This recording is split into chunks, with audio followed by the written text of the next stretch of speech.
Welcome to the Harvesting Wisdom podcast. Together we explore the vast landscapes of life, delving into the rich soil of experiences, sowing the seeds of curiosity, and harvesting the profound wisdom that each episode unfolds.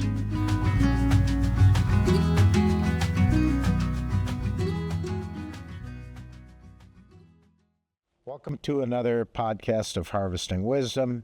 I'm your host, Mike McMahon. With me today is Brenna Feller.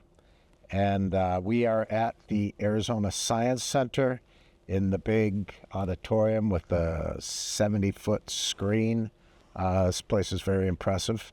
Brenna, first of all, thanks for joining me here today. And we're going to talk a little about your past and the history of Arizona Science Center and how it is so important to the community and education, which is your specialty here. So let's start with a little more like a little historical. What got you here? What got you interested in this, and where you're from and that kind of thing? Let's start with that. Yeah, so I grew up here in the Valley. And then I went to school at NAU where I studied elementary education. Okay. And then I came back down to the Valley to teach. So I was a teacher for a few years, teaching kindergarten, 3rd grade, 5th grade, kind of all in that elementary age group. Mm-hmm. And when I taught 5th grade, which was kind of the last few years before I came here, I was teaching 5th grade science and math. Okay. And so I was just kind of interested in what I wanted to get my master's degree in, really. And so I was looking at what other opportunities there could be. And that's when I found the opportunity to work here at the Science Center. Great. And so now what I do is work on professional learning initiatives. So we teach teachers their professional learning hours that they need to get in order to recertify their teaching certificates. We can provide those professional development hours all around science and STEM. And it's science related. Wow, that's crazy. Yeah, that's, I don't know if you know much about our nonprofit that Harvesting Wisdom is part of, but Urban Farming Education, we've got and worked with Peter Relillo and a bunch of different people on third preschool through senior level in high school with STEM. Garden-based, and so we've got 4, I guess you'd call it pedologies that I think frame it, and then we've built it so it's scalable worldwide. But we've done quite a few schools here in Arizona, the north, it's down in Tucson, east, west, everywhere, and also we've taken it and done it in Africa. So it's kind of similar background based on sustainability, but it's really community, and it's about agriculture or life, learning about microbes or learning about soil in general or plants, photosynthesis, the whole thing. So it's kind of similar how we kind of cross paths here. And you just told me that Arizona Science Center is 40 years old. And all right, I remember when at least this building came. I don't know if we know how long that's been, 15 or 20. But I was impressed, and I grew up in Buffalo, New York, but we would go over to Toronto and go to their science center, which was always just a ton of fun as a kid to see all the different things. This isn't all about just children, though. I remember coming and seeing an exhibit, the Titanic. Yep. The other one was on the human body. I can't remember. That was Body World. Yeah, Body World. That was amazing. So it's for everyone, but it's great to introduce kids early on, because this does give you that creativity and that curiosity. I still have, since I was a little kid, going to the Arizona or the Toronto Science Center. So that's pretty cool. So right now we're going to talk a little about how we're teaming together for Skyfire Environmental Film Festival. It's another easy transition to all the things we're working on, right?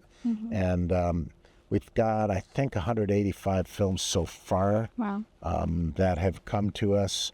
and we haven't really even we started reaching out. We just went to Sundance and met tons of different movie makers, and so we expect that list to get big, and we'll see how this whole thing works. But this is one of our big venues. This is the biggest screen.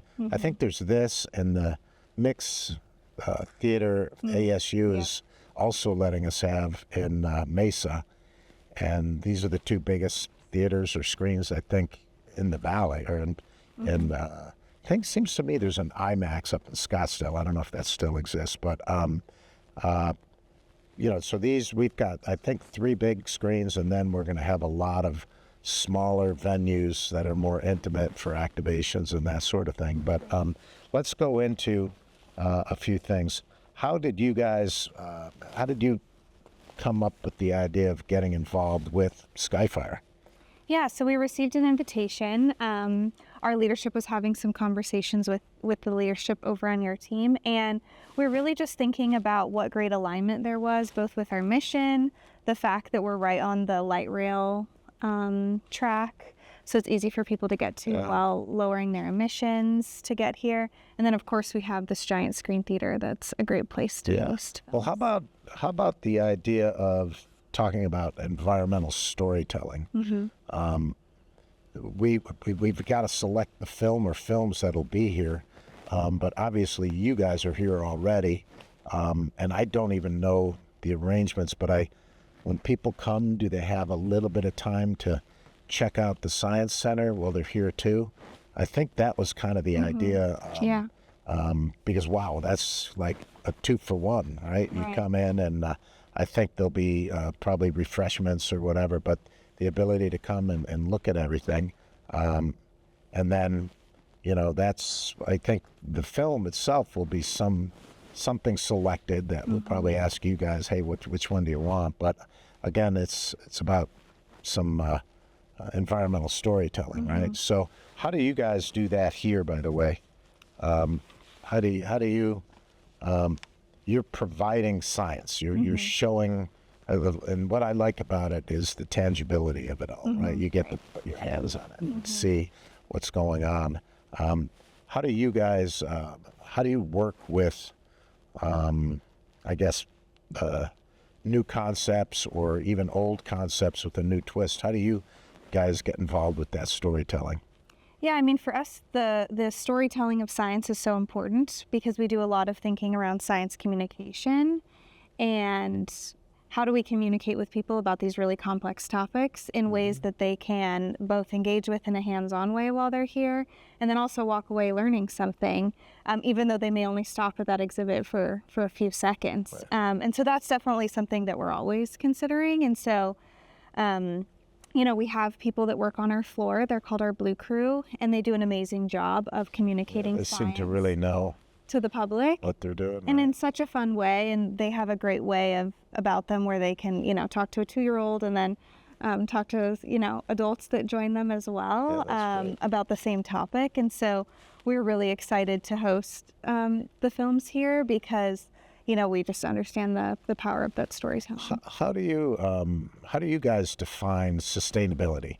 There's a few words out there now. I got a degree in environmental design years and years ago, and it seems like there's these concepts that are a little interchangeable, and there's certain words. Sustainability is a kind of a general term, right?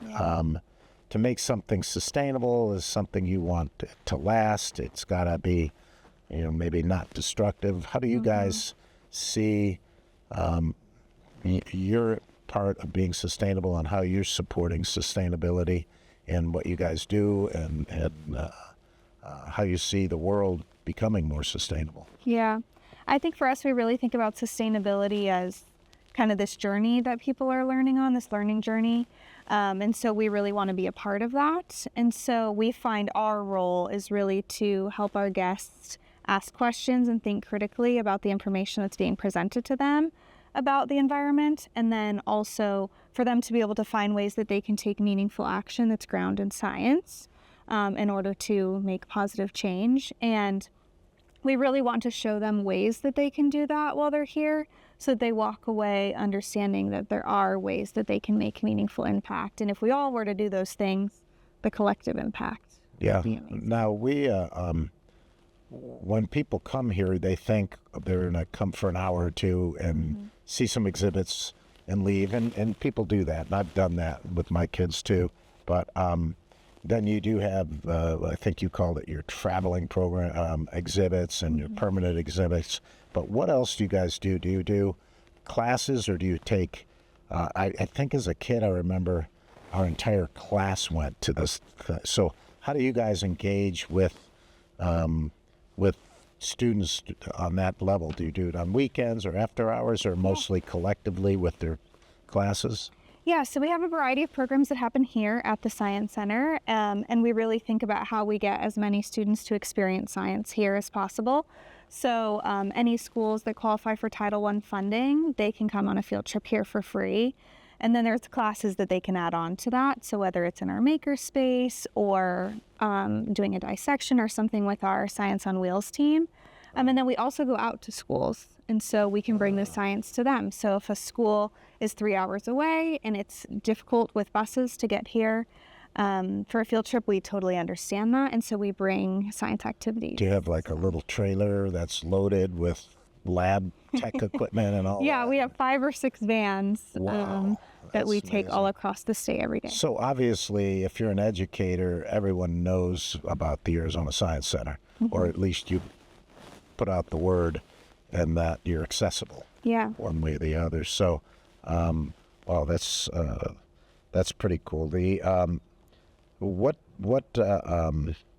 initiatives or programs do you have that really approach that environmental sustainability? Because there's different things, right? We can be looking at physics, we can be looking at chemistry, biology, whatever, but that based on or around the environment specifically or sustainability, do you have any particular programs that you run on a regular basis or occasionally? Yeah, so we have an annual sustainability festival. It's actually coming up April 25th. So about a month after this. Yeah, Oh, exactly. perfect timing. Okay. Yes, and we have a variety of community organizations that join us, and they come and host tables with hands-on activities.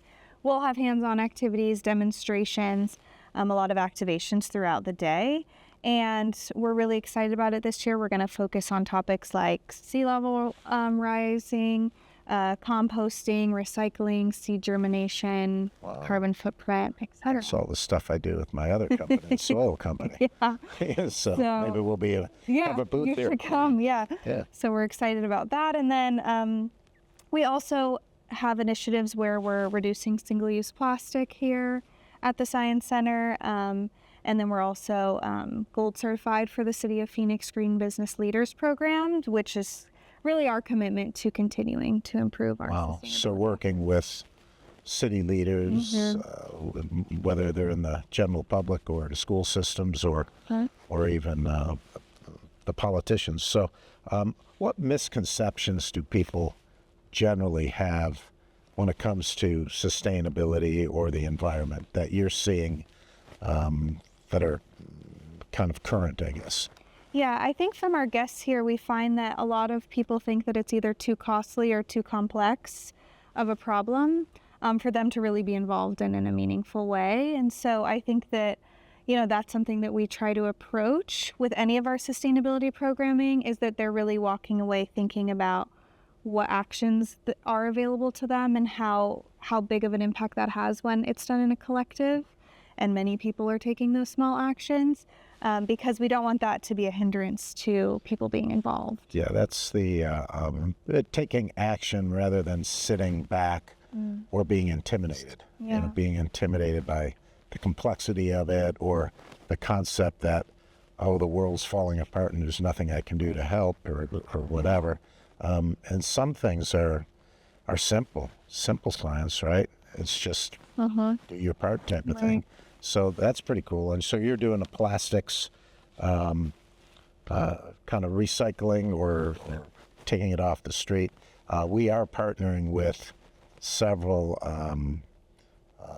waste companies as well. Vanguard and Denali are two of them. But so we'll probably have something in the community, like community cleanup, on this 3-day weekend that we've got coming up. And we have one day here.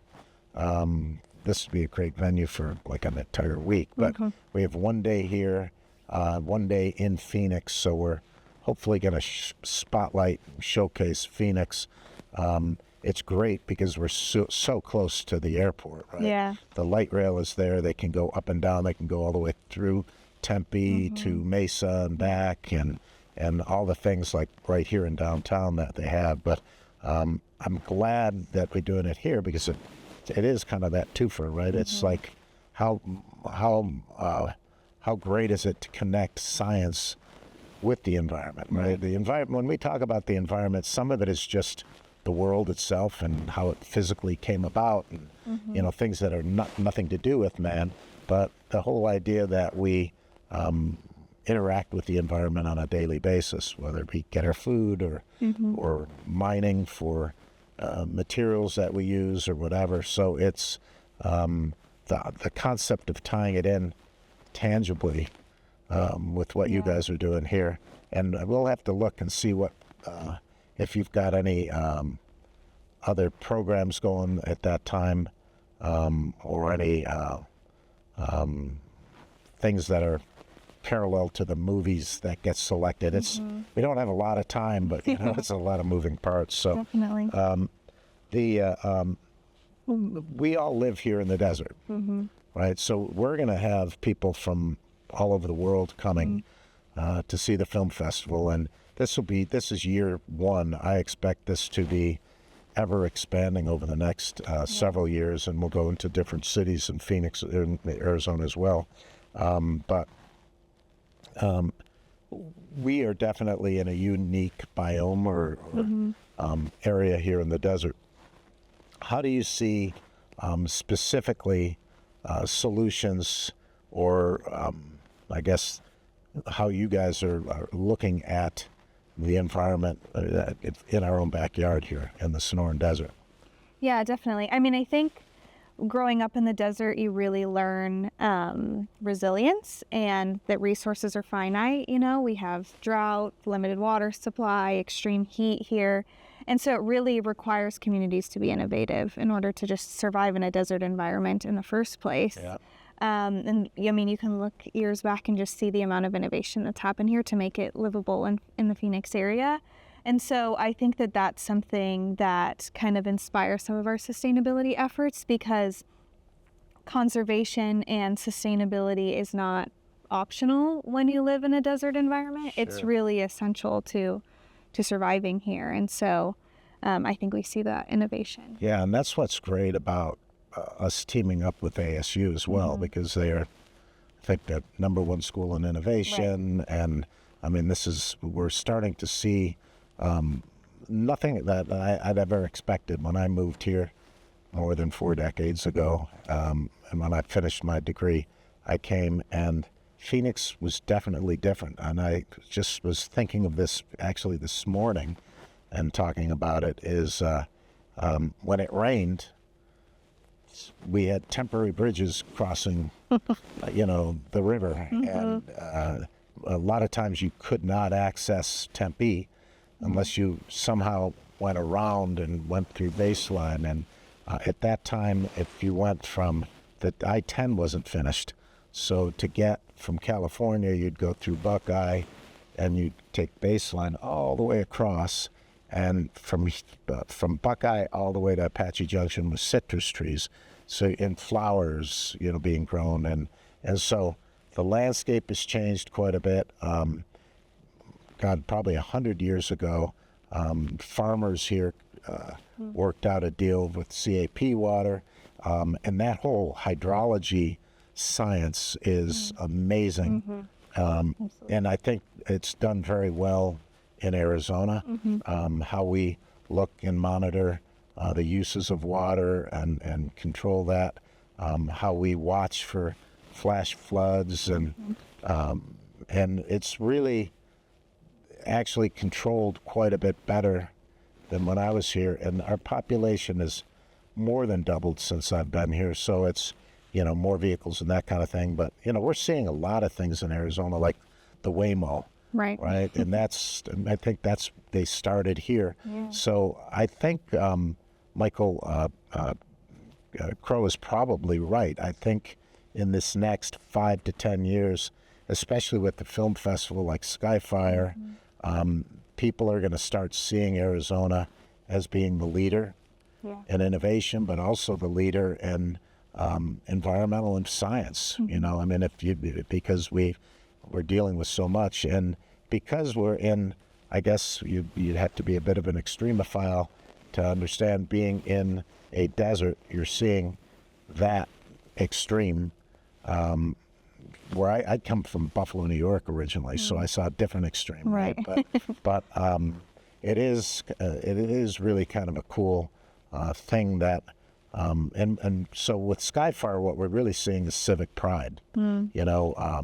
We're not paying to be here, which is phenomenal, or at ASU, or at any one of the dozen or so locations we're at. We've had restaurants say that they'll close and give us their venue for an activation, that kind of thing. So it's really pretty amazing to see a whole city come together, and I think that's the kind of the surprising factor that I had, is that and all these filmmakers, my God, they've been so helpful and so much the driver of this whole thing, wanting to get out and do this. And we could have done, I think, a normal film festival, which is more entertainment based.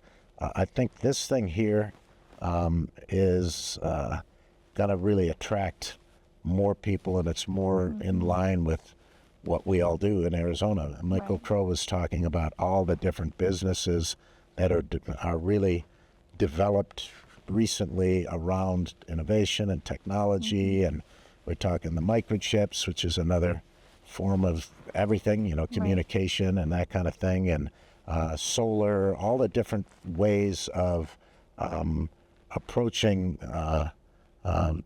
environmental mitigation that's non-political, and it's something that we can all do. The idea of waste minimization, but how we're treating the waste and separating it and doing like what you guys are doing. It's great because it's not intimidating when you see a success story like this, and that's what we're hoping. We'll see in the film festival. We have kids that are, I say kids, high school kids mostly, and college kids that are young filmmakers.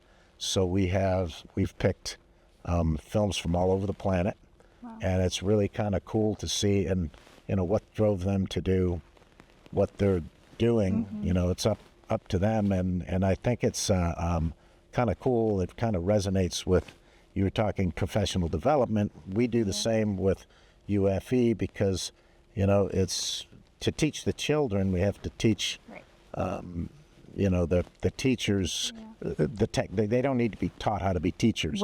They just need to be taught the specific things that they want to bring into the students, or the students can get involved with. So we're starting to get the hook, but I'll be kind of quick. Okay, so how do you see Arizona's youth engaging in environmental leadership or innovation?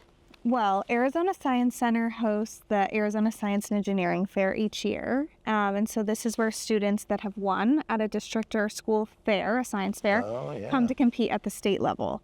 And this is where it happens. Well, so we're hosting it at ASU this year, just for space reasons. But we'll have the celebration day here in this same venue, where we'll award the winners. But what's really amazing about that is we get to see really bright youth showing their research projects, and it's amazing how many of them choose sustainability related topics to do their research on. And it's just amazing what they come up with. And so, not only are they identifying problems, but they come with real solutions and prototypes, and it's amazing. I think I've been watching some of that, and some of the stuff they're coming up with is not being done by anyone.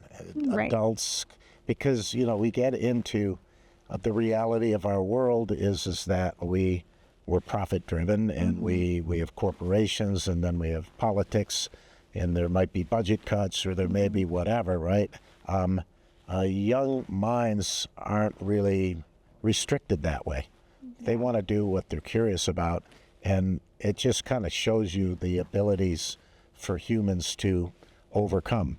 So we talk about something that has become controversial, like climate change, but the idea is that there's solutions to it, and there's hope for it if the children understand what they're doing. So it's not a reason to panic or to dig a hole in the ground or worry, because we've been we've had the ability to adapt as humans to our environment, sometimes without thinking of the consequences, but a lot of times now it's all about understanding that there are consequences and designing around it, right? So what do you see, or what hope do you have right now that you see in the sustainable space? What do you see from the children that you're meeting, or the school system, the teachers, that kind of inspires you or gives you hope? Yeah, I mean, I think the youth, just seeing their passion at our Arizona Science and Engineering Fair is really exciting, especially because they have such a sense of urgency about the issues at hand, and they're really committed to tackling them and to being involved, which I think is just an amazing place to find hope. And then with our teachers too, I mean, we host professional development that's focused on a variety of topics, and anytime we have professional development offerings that are around sustainability topics, the interest, the excitement from our teachers gives us a lot of hope that they really want to bring this back to their students, and they're just looking for the resources of how to do that. And then I think, we go out into a lot of communities, rural communities especially, and we just see the innovation that's happening as it relates to these topics. And so I think that that's really exciting. And then, just hoping to see more things that'll give us hope at the film festival. Yeah, it's kind of crazy with our platform, professional development, which is primarily what we do. I think Peter, we're doing something like I can't remember what they call it, but we teach, you teach, or no, you teach, we watch, you teach, we teach. So bottom line is that we'll watch the teachers in their environment trying to teach the new program that they've learned, and then we'll go in and Peter will go, or Jessica, they'll do the same thing and have the teachers. So it's a kind of that handoff that we get. But it is interesting. I think we've had a series of grants that have helped. APS has been amazing, and so has I think Sprouts, where we go in and do the professional development, and we've done it, in Yuma and Tucson and Flagstaff and all the corners of Arizona. And I think after like the first year of doing it, the teachers ended up generating like 240 gardens on their own, right? So it's like we're not physically we do some gardens at time to show them how to do a garden, but they're doing it on their own, and they're doing it because of their curiosity and what they're trying to do. So, this is going to be an amazing time for the state of Arizona, and I think we're going to have a lot of fun with this. I haven't really been on the selection committee of because I'm not the film guy, right? There's so many different, I got to respect the people who know what they're doing, but we should have films on hopefully every arena that we talk about in the environment: water and land and air and agriculture, mining, whatever is environmentally related. And then the subset, we have, I think, quite a few Native American or indigenous films, films from the entire planet. And what ends up resonating is that we are one planet. And that's for me, that's the cool thing, is to see, this is the same problem. And some of the problems that we see, we call them problems, but some of the things that are occurring they've already come up with great solutions in other places. Those solutions didn't cost a lot of money. They didn't. They just became part of the culture and how they're doing things. So I think that's another cool thing. This is awareness for adults and for normal citizens. And from a child's standpoint, they're looking and saying, "Hey, how about if you do it that way?" And how many Einsteins are out there that haven't been discovered yet? Right. and hopefully this is a great format to bring them to it. So if you enjoyed this podcast with the Arizona Science Center, and if you are interested in learning more about Skyfire, we'll post the websites. I think that's the best way to get a hold of you guys, but you're open how many days a week? So we're open Tuesday through Sunday, so we're only closed on Mondays, and we're open 10:30 to 4. 10:30 to 4, and you're right on Washington and 7th Street, downtown Phoenix, accessible by freeways, more importantly, accessible by the light rail. Yep. So pretty cool stuff. Is there anything else that you want to add to what we just talked about, or any way that if somebody wants to find, how about programming? Is that all on the website so we can see what's coming up?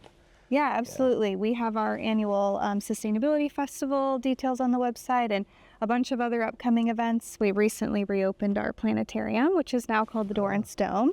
So a lot of fun programming going on. Is that one that has where you sit and you look up at the sky and the whole thing? Yeah, I think I've been to one. I've been to those around the planet, but those are always fun. Yes. Yeah, So. there's a lot of fun things that happen in there too. Like we have yoga in there, so you can no do, kidding. yoga with the stars. Wow. So many fun programs. Yeah. Well, great. I appreciate it. Thanks again. Again, if you enjoy any of the things we are dealing with, please follow and like us, and definitely look into the things coming up here in Arizona. We're going to have an amazing spring. Great. All right. Thank you.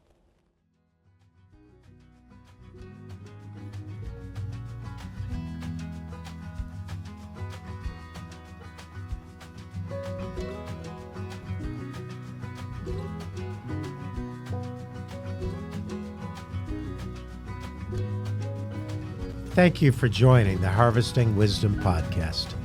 Click subscribe and like for ongoing insightful conversations. Explore our webpage for show notes and additional resources. Visit our guests' webpage for deeper insights. Your engagement is the foundation of our journey, and until next time, keep pursuing wisdom.